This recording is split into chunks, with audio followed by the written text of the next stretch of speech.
না না রহমান ভাই, আপনার এই কাজটা কিন্তু আমার একেবারেই পছন্দ হলো না। কি করুন কন দেই, টাইম ছিল না যে কোনো রকমের সেমিনারটা শেষ কইরা পরি করে বেড়াবে আইছি, না হইলে ফ্লাইটটা মিস করতাম, বুঝলেন সোমনাথ ভাই।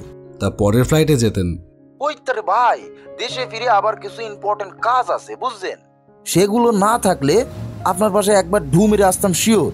আরে আপনার মতো একজন শিল্পীর সাথে দেখা হওয়ার সুযোগ পেয়ে হাতছাড়া হয়ে গেল, এই কি আমার জন্য কম আফসোসের কন দেখি? না না, এইরকম ভাবে বলবেন না। আমি এক বর্ণ বাড়াইয়া বলতাছি না সোমনাথ ভাই, আপনি নিজেও জানেন না আমাগো দেশে আপনি কতটা ফেমাস। আপনার বানানো সব সিনেমা এই দেশের মানুষ ভীষণ ফেভারেট, বিশেষ করে ইয়ং জেনারেশন। এত ভালো গল্প, মানে যারে কয় হার্ট টাচিং স্টোরি, কি কইরা লেখেন কন দেহি, সংলাপ শুনাই তো চোখ দিয়ে পানি আসা যায়। স্যার, বাইরে একজন অনেকক্ষণ ধরে দাঁড়িয়ে আছে, আপনার সাথে একবার দেখা করতে চাইছে। আচ্ছা রহমান ভাই, বলছি এখন রাখি, তাহলে পরে আবার কথা হবে। ওকে ভাই, ভালো থাকবেন ইনশাল্লাহ। কে? জানি না, অনেকক্ষণ ধরেই দাঁড়িয়ে আছে।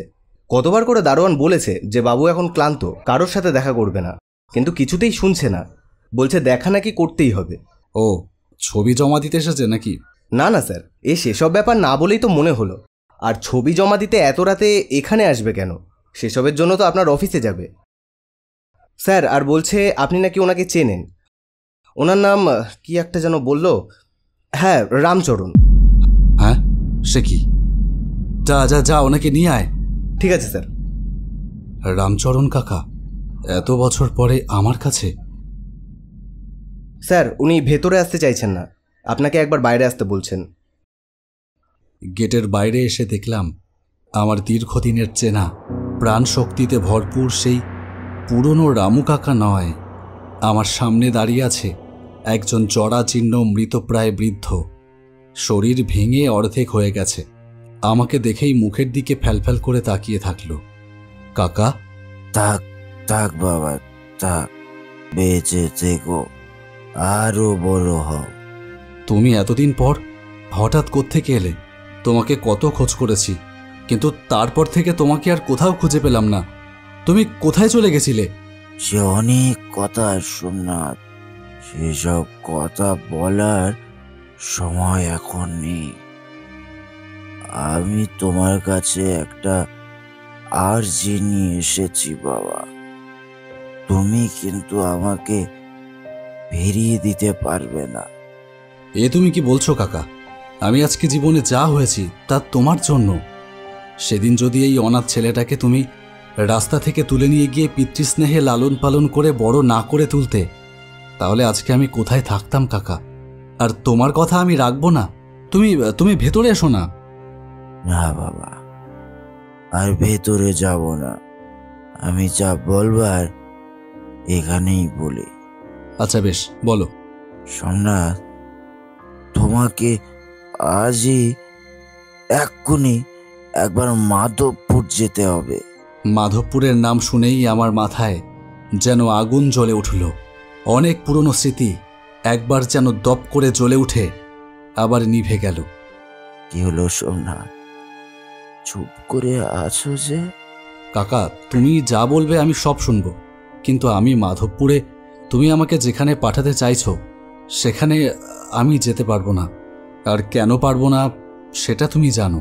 হ্যাঁ জানি, আর জানি বলেই তোমাকে যেতে বলছি। একটা বড় ভুল হয়েছে সোমনাথ, একটা ভুল অনেকগুলো জীবন চারকার করে দিয়েছে। আমি বাবা হয়েও কিচ্ছু করতে পারিনি, কিন্তু তুমি পারবে সোমনাথ, আর তোমার ভুলও আজকে ভেঙে যাবে। আর তুমি যদি আজ না যাও তাহলে বরাবরের মতো সব শেষ হয়ে যাবে বাবা। কিন্তু কেন যাব, তার তো কোনো কারণ আছে নিশ্চয়ই। আর কি ভুল ভাঙবে? কি সব বলছো, আমি তো কিছুই বুঝতে পারছি না। তোমার শরীর টরীর ঠিক আছে তো? আমি ঠিক আছি সোমনাথ বাবা, তুমি আমার কথা এখন কিছু না বুঝলেও মাধবপুর গিয়ে পৌঁছালে তুমি সব বুঝে যাবে। যাও, তুমি এক্ষুনি বেরিয়ে পড়ো, আর দেরি করো না। এক্ষুনি বেরিয়ে পড়ো। দেরি করলাম না, সাথে সাথেই আমার গাড়িটা নিয়ে বেরিয়ে পড়লাম মাধবপুরের উদ্দেশ্যে। আমার ড্রাইভার আসতে চেয়েছিল, কিন্তু আমি সাথে আনলাম না। একটা চাপা উত্তেজনায় মনটা উথাল পাথাল করতে থাকলো। কি হয়েছে মাধবপুরে? কি ভুল ভাঙবে আমার? আমি তো কোনো ভুল বুঝিনি। সে তো নিজের মুখেই আমাকে বলেছিল। শোনো, তুমি আমার সামনে আর কোনোদিনও আসবে না। কেন বোঝো না? আমি তোমাকে ভালোবাসি না। তোমাকে আমার বাবা রাস্তা থেকে তুলে এনে মানুষ করেছে, তাই আমি শুধু তোমাকে করুণা করি, ভালোবাসি না। তুমি যদি সেই করুণাকে ভালোবাসা ভেবে ভুল করো, তবে সেটা তোমার ভুল, আমার নয়। হ্যাঁ হ্যাঁ, সেটা আমারই ভুল ছিল। আজ এত বছর পরে সেই ভুলের কি সংশোধন হবে? মন বলছে কিছু একটা নিশ্চয়ই ঘটছে মাধবপুরে। এই রে, এদিকে মস্ত একটা ভুল আবারও হয়ে গেছে। রামচরণ কাকার ঠিকানাটা রেখে দেওয়া হলো না। ফিরে গিয়ে ওনাকে কোথায় খুঁজে পাবো? ধুর। মাধবপুরের সেই বিরাট বাড়িটার সামনে এসে দাঁড়িয়ে পড়লাম। চারিদিকের নির্জন প্রান্তরের ভেতর অন্ধকারে রাক্ষসের মতন দাঁড়িয়ে আছে প্রকাণ্ড বাড়িটা। দেরি না করে এগিয়ে গেলাম গেটের কাছে।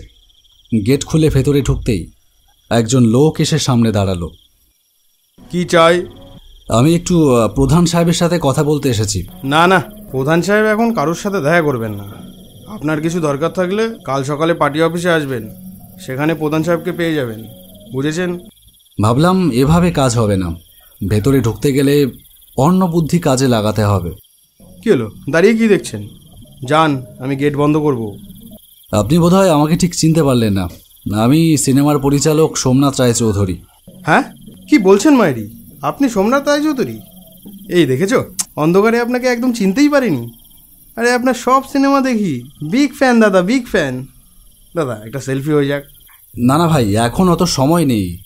তোমাদের এই মাধবপুর গ্রামে আমাদের পরের ছবির শুটিং শুরু হবে, তাই তোমাদের পঞ্চায়েত প্রধানের সাথে একটু জরুরি বিষয়ে কথা বলবার জন্য এসেছিলাম।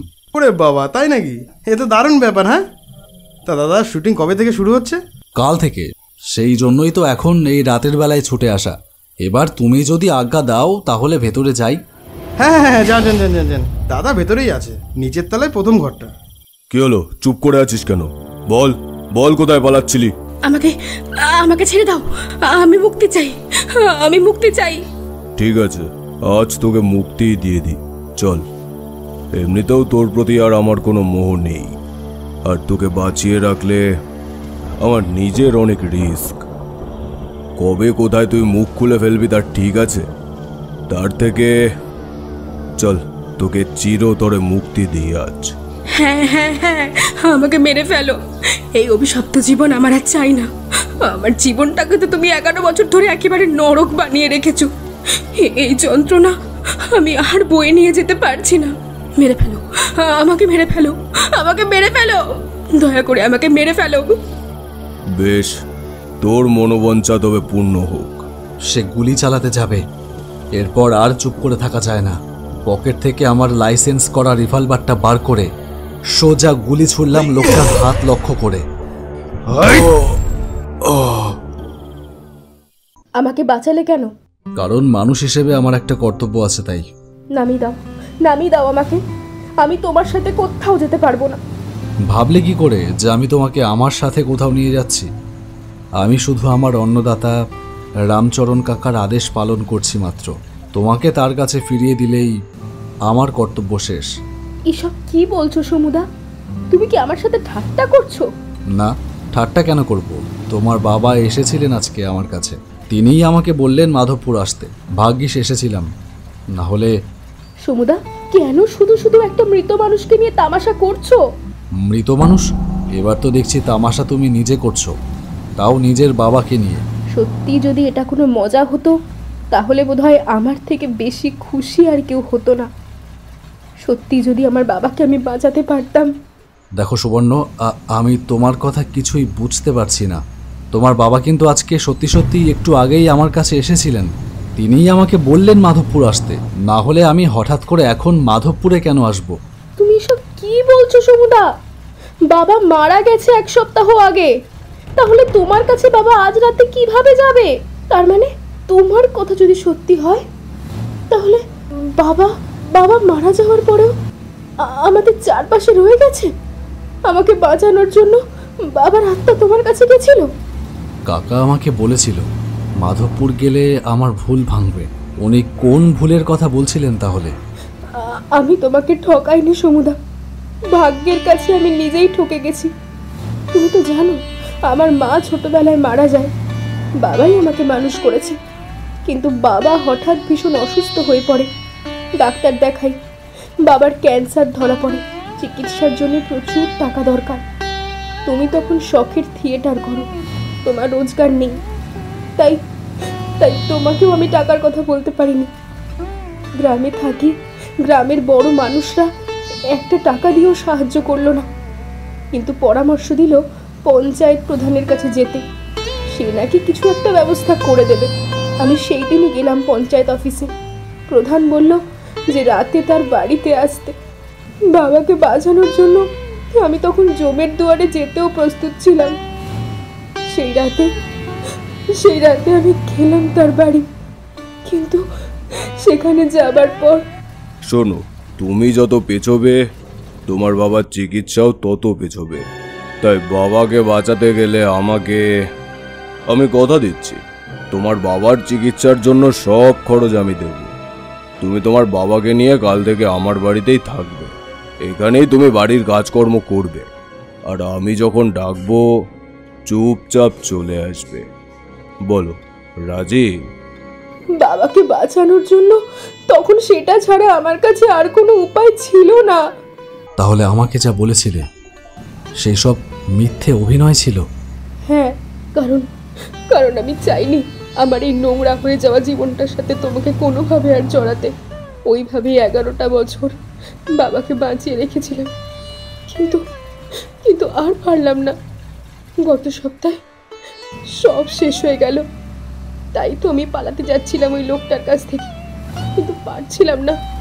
ওর ভয় ছিল যদি আমি বাইরে গিয়ে সব কথা ফাঁস করে দেই, সেই ভয়েও আমাকে সব সময় নজরবন্দি করে রাখতো। তারপর আজ তুমি এসে আমাকে এখান থেকে বের করলে। তোমাকে আমার ধন্যবাদ জানানোর কোনো ভাষা নেই সোমনাথদা, আমার অনেক বড় উপকার করলে তুমি।